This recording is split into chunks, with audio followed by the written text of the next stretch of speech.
All right, today we're jumping into one of the most wild and chaotic periods in all of ancient history, the very first kings of Israel's northern kingdom. It is an absolutely brutal story of coups, assassinations, and just constant turmoil.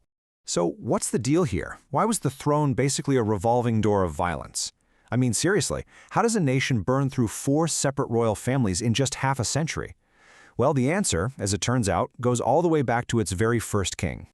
So our story kicks off with a guy named Jeroboam. He's the first king of this new northern kingdom, chosen to lead 10 tribes after they split from the south. But right away, his decisions, which were born out of political fear, they set this disastrous pattern that would haunt the entire nation for generations to come. And here's the twist. The very same prophet who told Jeroboam he was going to be king, a man named Ahijah, he shows up again. But this time, it's not good news. He's there to deliver a message of doom, because Jeroboam had completely turned his back on God, setting up his own rival religion just to hang on to power. And now, judgment was knocking on his door.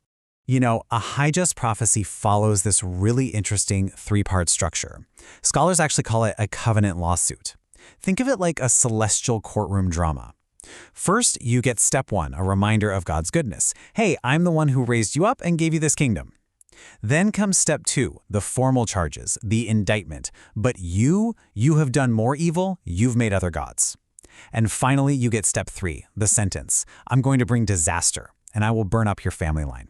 This whole formal structure just goes to show how incredibly serious the situation had become. And you know what? That prophecy from Ahijah, it did not take long to come true. What follows Jeroboam's reign is just a brutal, rapid-fire cycle of violence. Get this. Jeroboam's son Nadab, he only lasts 2 years on the throne before he's assassinated by a guy named Baasha. And what's the first thing Baasha does? He kills every single remaining member of Jeroboam's family. But the cycle doesn't stop there, not even close. 24 years later, Baasha's own son gets assassinated by one of his officials, Zimri, who then turns around and wipes out Baasha's entire family. It's this horrific pattern of total annihilation over and over again. So how long do you think Zimri, the guy who just staged this bloody coup, actually lasted on the throne? Just 7 days. That's it.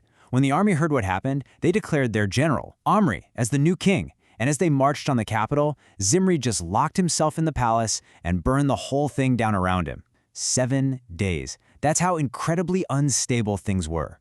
So after a 4-year civil war, General Omri finally grabs power for himself. And this guy, he was a brilliant politician. He brought some much-needed stability back to Israel. But from the perspective of the biblical story, he was a total and complete failure. I mean, if you look at the history books, Omri was a huge success. He founded the new capital city, Samaria. He was so powerful and influential that for 150 years after he died, Assyrian records still called Israel the land of Omri. But then you open the Bible, and he gets just 6 verses. And what's the conclusion? That he did evil. This really shows you what the biblical author cares about most. It's not political success or economic power, it's faithfulness to God. Omri's son, Ahab, he inherits this strong, stable kingdom his father built. But he takes the spiritual corruption that had been simmering for decades, and he cranks it up to 11, plunging the nation into a full-blown crisis. The Bible's verdict on Ahab is just stark. It says he was worse than every single king who came before him. He didn't just keep the old sins going, he introduced a completely new level of rebellion against God.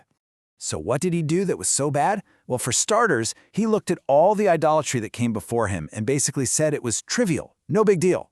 He married the Phoenician princess Jezebel. Now, this was a smart political move to form an alliance, but it came with a huge spiritual price tag. He made worshiping a foreign god, Baal, the official state religion, even building a temple for him right in the capital. And just to top it off, he openly defied a 600-year-old curse by rebuilding the city of Jericho, which was like a huge symbol of trusting in his own military might instead of God's protection. And right at the heart of this crisis was his wife, Queen Jezebel. Oh, she was not just sitting on the sidelines. She was a ruthless, powerful force actively trying to stamp out the worship of Israel's God. She imported and personally sponsored 850 prophets of her own gods, Baal and Asherah, essentially creating a whole new religious government. So this whole downward spiral, it created a crisis that was unlike anything the nation had ever seen before. The very soul of Israel was hanging in the balance, and a situation this bad Well, it required an extraordinary response. And that is not an exaggeration. This moment right here was the single greatest religious crisis for Israel in over 1,000 years of its history. The question wasn't just how Israel would worship its God anymore, it was if they would worship him at all. True faith was literally on the verge of being completely extinguished. So when corruption is at its absolute peak and a nation seems completely lost, what happens then? How does God respond to that? This whole crisis, this rock-bottom moment, it sets the stage for the arrival of two of the most powerful prophets in the entire Bible, Elijah and Elisha. But their story, well, that's a story for another time.